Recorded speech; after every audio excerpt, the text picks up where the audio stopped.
ആഭിമുഖ്യം പ്രകടിപ്പിച്ചു തുടങ്ങി. പിന്നീട് 10ാം വയസ്സിലാണ്. ഇതിലേക്ക് തിരികെ എത്താം. നമുക്കൊപ്പം ഇപ്പോൾ മുതിർന്ന മാധ്യമ പ്രവർത്തകനും ചലച്ചിത്ര പ്രവർത്തകനും എഴുത്തുകാരനുമായ ബൈജു ചന്ദ്രൻ ചേരുന്നുണ്ട്. ശ്രീ ബൈജു ചന്ദ്രൻ, വലിയൊരു നഷ്ടമാണ് വിഖ്യാത ഗായിക ജാനകിയമ്മ വിടവാങ്ങിയിരിക്കുന്നു. ഈ ഒരു വിയോഗത്തെ എങ്ങനെയാണ് താങ്കൾ കാണുന്നത്? തീർച്ചയായിട്ടും ഈ പറഞ്ഞ പോലെ വലിയൊരു നഷ്ടമാണ്. നമ്മൾ കുറെ കാലമായിട്ട് വലിയ ഗായിക പാടുന്ന പാട്ടുകളൊന്നും അങ്ങനെ ഏറ്റവും ഒടുവിൽ പാടിയ പാട്ടുകൾ എന്ന് പറഞ്ഞാൽ വളരെ വർഷങ്ങൾക്ക് മുമ്പാണ്. പക്ഷെ എന്നാൽ പോലും നമ്മൾ ആ പാട്ടുകളുടെ ലോകത്തിലാണ് ജീവിക്കുന്നത് വളരെ കാലമായി. ഞങ്ങളുടെ കുട്ടിക്കാലം മുതൽ, ഞങ്ങളൊക്കെ ജനിച്ച കാലത്ത് ഏതാണ്ട് ആ സമയത്താണ് ജാനകിയമ്മ മലയാളത്തിൽ പാട്ടുകൾ പാടാൻ തുടങ്ങിയത്. ഇന്ന് പീലിയിലെയും ശാന്ത പി നായരും ജിക്കിയും അങ്ങനെയുള്ള പീലിയിലെയും ശാന്ത പി നായരെ പോലുള്ള മലയാളി ഗായികമാരും ജിക്കയെ പോലുള്ള മറുനാടൻ ഗായികയും ഒക്കെ മലയാളത്തിൽ പാടി അങ്ങനെ വളരെ നിറഞ്ഞു നിൽക്കുന്ന ഒരു കാലഘട്ടത്തിലാണ് രണ്ടുപേർ വരുന്നത്. ഒന്ന് എസ് ജാനകിയും മറ്റേത് പി സുശീലയും. ആ രണ്ടുപേരുമായിരുന്നു പിന്നീട് മലയാള ഗാന സാമ്രാജ്യത്തിൽ എന്താ ഉണ്ടായൊരു തുല്യശക്തികളായ രണ്ട് രാജ്ഞിമാരെ പോലെ ഇവിടെ ഉണ്ടായിരുന്നത്. ഇപ്പോൾ ജാനകിയമ്മയുടെ തളിരിട്ട കിനാക്കൾ, വാസന്ത പഞ്ചമി രാവിൽ എന്നീ രണ്ട് പാട്ടുകൾ മാത്രം മതി വർഷത്തിൽ അവരെ വിലയിരുത്താൻ വേണ്ടി. എന്നുവെച്ചാൽ അതുപോലെ തന്നെ പിന്നീട് വന്ന ഇരു കണ്ണീർ തുള്ളികൾ എന്നുള്ള ഭാസ്കർ മാഷിന്റെയും ബാബുരാജിന്റെയും ഇരട്ടിന്റെ ആത്മാവിലെ പാട്ട്, അങ്ങനെ ഒരു കൊച്ചു സ്വപ്നത്തിൻ എന്നുള്ള പാട്ട്, ഇങ്ങനെ പറയാൻ തുടങ്ങിക്കഴിഞ്ഞാൽ ജാനകിയമ്മയുടെ പാട്ടുകൾ നമുക്ക് അത്രയധികം നമ്മളെ ബാധിച്ച, ഞങ്ങളുടെ തലമുറയെ ബാധിച്ച ഒരു യേശുദാസ്, ജയചന്ദ്രൻ എന്നിവർ ഒരു വശത്തും എസ് ജാനകി, പി സുശീല എന്നിവർ മറുവശത്തുമായി ഒരു 60കൾ മുഴുവൻ. അതിന്റെ ഒടുവിലാണ് പിന്നെ മാധുരി വരുന്നത്. കുറച്ചുകൂടെ കഴിഞ്ഞപ്പോൾ വാണി ജയറാം വന്നു.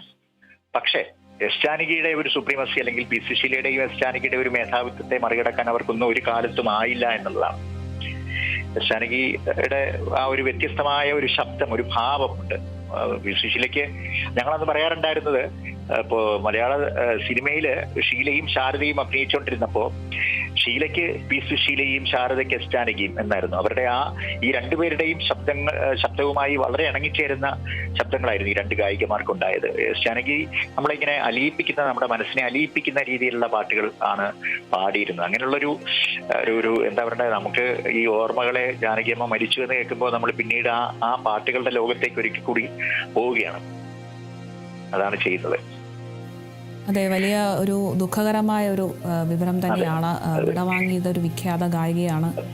അതെ, പിന്നെ നമ്മളൊരു ഇത്തരം ഗായിക, വലിയ കലാകാരികളും കലാകാരന്മാരും മരിക്കുമ്പോൾ അവർ മരിക്കുന്നില്ലല്ലോ. അവരുടെ ശബ്ദം നമ്മളോടൊപ്പം എത്രയോ വർഷമായി സഞ്ചരിച്ചുകൊണ്ടിരിക്കുന്നു. ഇനിയും എത്രയോ വർഷം നമ്മളോടൊപ്പം ഉണ്ടാവും. നമ്മളൊക്കെ മറഞ്ഞാലും ആ ശബ്ദം അവിടെ ഉണ്ടാവുമല്ലോ.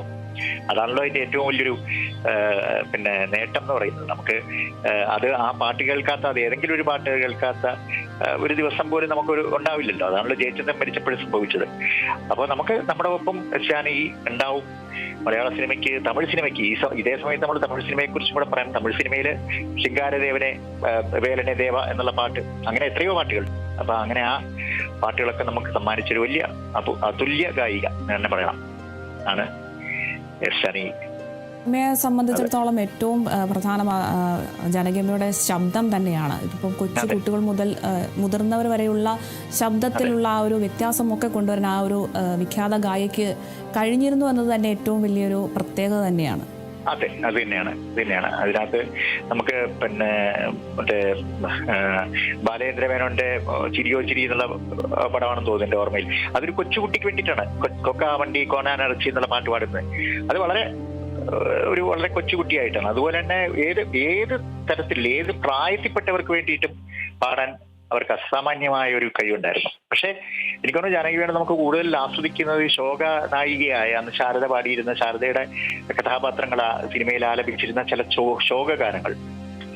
ഇരട്ടിന്റെ ആത്മാവിനെ കുറിച്ച് ഞാൻ പറഞ്ഞു, മനസ്സുനി, അല്ലെങ്കിൽ പരീക്ഷ, അവിടുന്ന് ഗാനം കേൾക്കുന്നത് ശോകഗാനമല്ല.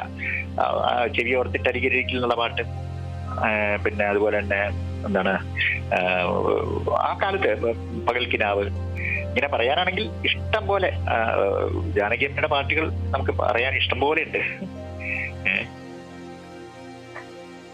ഇതൊക്കെയാണ്. ശരി, എന്തായാലും ജാനകി അമ്മ ഇപ്പോൾ ഈ സിനിമാ ലോകത്തോട് വിട പറഞ്ഞിരിക്കുന്നു. ഒരു ഇഹലോകത്തിൽ നിന്നും വിട പറഞ്ഞിരിക്കുന്നു. വിഖ്യാത പിന്നണി ഗായികയാണ് ഇപ്പോൾ വിട വാങ്ങിയിരിക്കുന്നത്. മൈസൂരിൽ വെച്ചാണ് അന്ത്യമുണ്ടായിരിക്കുന്നത്. നമുക്കൊപ്പം ഈ ഒരു വിയോഗം പങ്കുവച്ചത് മുതിർന്ന മാധ്യമ പ്രവർത്തനം, ചലച്ചിത്ര പ്രവർത്തനം, എഴുത്തുകാരനുമായ ബൈജു ചന്ദ്രനാണ്.